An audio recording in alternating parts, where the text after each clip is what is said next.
The Lotus Sutra, Chapter 20, Bodhisattva Sadaparibhutta. Thereupon, the Buddha addressed Bodhisattva Mahasattva Mahastamaprapta. You should know that, as I have previously explained, those who revile, disparage, or slander monks, nuns, laymen, and laywomen who preserve the Lotus Sutra will sow a bitter harvest. As I have just taught, the merit attained by preserving the Lotus Sutra will result in the pure faculties of the eye, ear, nose, tongue, body, and mind. O Mahastamaprapta, in the past, immeasurable, limitless, inconceivable, and incalculable kalpas ago, there was a Buddha called Bhismagarjita Svararaja, a Tathagata, Arhat, completely enlightened, perfect in knowledge and conduct, well departed, knower of the world, unsurpassed, tamer of humans, teacher of devas and humans, Buddha, Bhagavat. His land was called Mahasamabhava, and the kalpa was named Vinirboga. The Buddha, Bhismagarjita Svararaja, expounded the Dharma for the devas, humans, and asuras in his world. To those who sought the Sravaka vehicle, he expounded the Dharma in accordance with the Four Noble Truths, ferried them from birth, old age, illness, and death, and ultimately led them to nirvana. To those who sought the Pratyeka Buddha vehicle, he expounded the Dharma in accordance with the 12-linked chain of dependent origination. To the Bodhisattvas, he expounded the Dharma in accordance with the 6 perfections, with reference to highest complete enlightenment, and led them to the Buddha's wisdom. O Mahastamaprapta, the lifespan of the Buddha, Bhismagarjita Svararaja, was as kalpas equal to 40 myriads of kotis of nayutas of sands of the Ganges River. The true Dharma abided for kalpas equal to the number of particles in Jambudvipa. The semblance Dharma abided for kalpas equal to the number of particles in the 4 continents. After having benefited the sentient beings, the Buddha entered parinirvana. After the extinction of the true and semblance dharmas, there appeared in this land another Buddha, who was also called Bhismagarjita Svararaja, a Tathagata, Arhat, completely enlightened, perfect in knowledge and conduct, well departed, knower of the world, unsurpassed, tamer of humans, teacher of devas and humans, Buddha, Bhagavat. In this way, there appeared 2 myriad kotis of Buddhas, one after another, all of whom had the same name. After the parinirvana of the first Tathagata, Bhismagarjita Svararaja, there were excessively proud and overbearing monks in the age of the semblance Dharma, after the true Dharma had been extinguished. At that time, there was also a monk, a bodhisattva, called Sadaparibhutta, or never despising. O Mahastamaprapta, why was he called Sadaparibhutta? Because whenever he saw any monk, nun, layman, or laywoman, he would praise and pay homage to them, saying, quote, I deeply respect you. I dare not belittle you. Why is this? Because all of you practice the Bodhisattva path and will become Buddhas.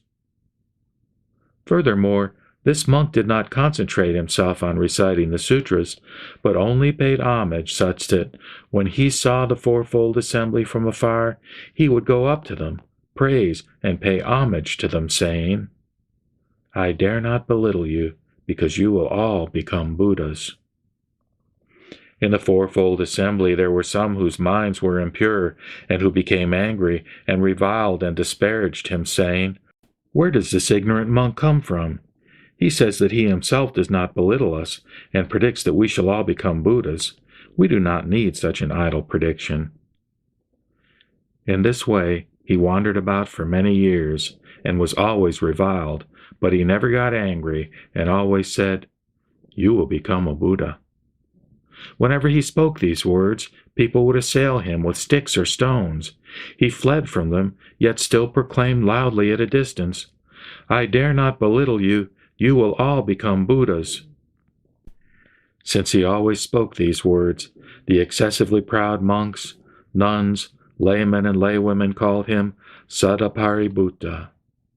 When this monk was about to die, he heard in the air 20,000 myriads of kotis of verses of the Lotus Sutra, expounded previously by the Buddha Bhismagarjita Svararaja, and, completely preserving them, he attained the purity of the eye, and the purity of the ear, nose, tongue, body, and mind that were described before.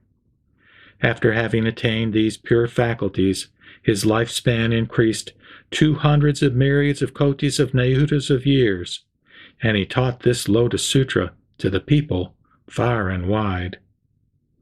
Then those excessively proud monks, nuns, laymen, and laywomen in the fourfold assembly who had despised him and called him Sadapaributta saw that he had attained great transcendent powers, the power of joy and eloquence, and the power of great virtuous meditation. Hearing his teaching, all of them believed and followed him. Furthermore, this bodhisattva inspired 1,000 myriads of kotis of sentient beings and caused them to abide in highest complete enlightenment. After his death, he met 2,000 kotis of Buddhas, all of whom were called Khandra Surya Pradipa. In accordance with his teaching, he expounded this Lotus Sutra, and for this reason met another 2,000 kotis of Buddhas, all of whom were called Meghasvararaja. He preserved and recited this sutra in accordance with the teaching of these Buddhas and expounded it for the sake of the fourfold assembly. Thus, he attained purity of the natural eye and purity of the ear, nose, tongue, body, and mind, and taught the Dharma to the fourfold assembly without fear. O Mahastama Prampta, this Bodhisattva Mahasattva Sadapaributta respected, honored, praised, and paid homage to all these Buddhas. Having planted roots of good merit, he again met thousands of myriads of kotis of Buddhas, and he expounded this sutra over again in accordance with the teaching of those Buddhas. Having perfected his merits, he attained Buddhahood. O Mahastama Prampta, what do you think about this? Was Bodhisattva Sadapaributta of that time someone unknown to you? He was none other than myself. If I had not preserved and recited this sutra and taught it to others in my previous lives, I would not have swiftly attained highest complete enlightenment. Because I preserved and recited this sutra and taught it to others in the presence of previous Buddhas, I swiftly attained highest complete enlightenment. O Mahastama Prampta, then the fourfold assembly of monks, nuns, laymen, and laywomen who became angry and disparaged me did not, as a consequence, meet a Buddha for 200 kotis of kalpas, nor did they hear the Dharma or see the Sangha. They suffered greatly in the Avicii hell for 1,000 kalpas. After having been freed from the consequences of their errors, they finally met Bodhisattva Sadapaributta, who led and inspired them to highest complete enlightenment. O Mahastama Prampta, what do you think about this? Were those in the fourfold assembly of that time who disparaged this Bodhisattva persons unknown to you? They are the 500 Bodhisattvas in this assembly, beginning with Bhadrapala, the 500 nuns beginning with Sima Chandra, and the 500 laymen beginning with Sugatachitana, all of whom will never turn back on the path to highest complete enlightenment. O Mahastama Prampta, know that this Lotus Sutra will greatly benefit the Bodhisattva Mahasattvas and lead them to highest complete enlightenment. For this reason, after the Tathagata's parinirvana, the Bodhisattva Mahasattvas should always preserve, recite, explain, and copy this sutra. Thereupon, the Bhagavat, wanting to elaborate on the meaning of this further, spoke these verses. In the past, there was a Buddha called Bhismagaricita Svararaja. He had immeasurable transcendent powers, led and guided all sentient beings, and was paid homage by devas, humans, and nagas. After the parinirvana of this Buddha, when the true Dharma faced extinction, there was a bodhisattva called Sadaparibhuta. At that time, the fourfold assembly was becoming attached to its own interpretation of the Dharma. Bodhisattva Sadaparibhuta would approach them and say, "I do not belittle you. Practice the path, and you will all become Buddhas." After hearing this, all the people insulted and disparaged him. But Bodhisattva Sadaparibhuta patiently bore this. As he neared the time of his death, when he had expiated his past errors, he was able to hear this sutra, and his 6 sense faculties became pure. Through his transcendent powers, he prolonged his life and explained this sutra far and wide, acting once again for the benefit of others. Those who were attached to their own interpretations of the Dharma were led and inspired by this bodhisattva and were enabled to abide within the Buddha path. After the end of his life, Bodhisattva Sadaparibhuta met innumerable Buddhas. Because he explained this sutra, he attained immeasurable happiness. Gradually accumulating his merits, he quickly attained the Buddha path. The Bodhisattva Sadaparibhuta of that time was none other than I. Because the fourfold assembly, which was then attached to particular aspects of the Dharma, heard Bodhisattva Sadaparibhuta say, "You will all become Buddhas." They have since met innumerable Buddhas.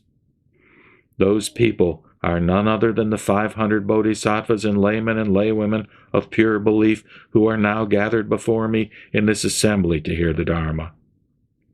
In my previous lives, I taught them and led them to hear and accept this sutra, which is the ultimate Dharma. I revealed it and taught it to others and caused them to abide in nirvana. Throughout many lifetimes, they preserved and kept a sutra such as this. Only after myriads of kotis of kalpas have passed, a time inconceivable, can they hear this Lotus Sutra. Only after myriads of kotis of kalpas have passed, a time inconceivable, do the Buddha Bhagavats expound this sutra. For this reason, all you practitioners who hear this sutra after the nirvana of the Buddha should feel no doubt about it. You must wholeheartedly expound this sutra far and wide. You will then meet the Buddhas lifetime after lifetime and quickly attain the Buddha path.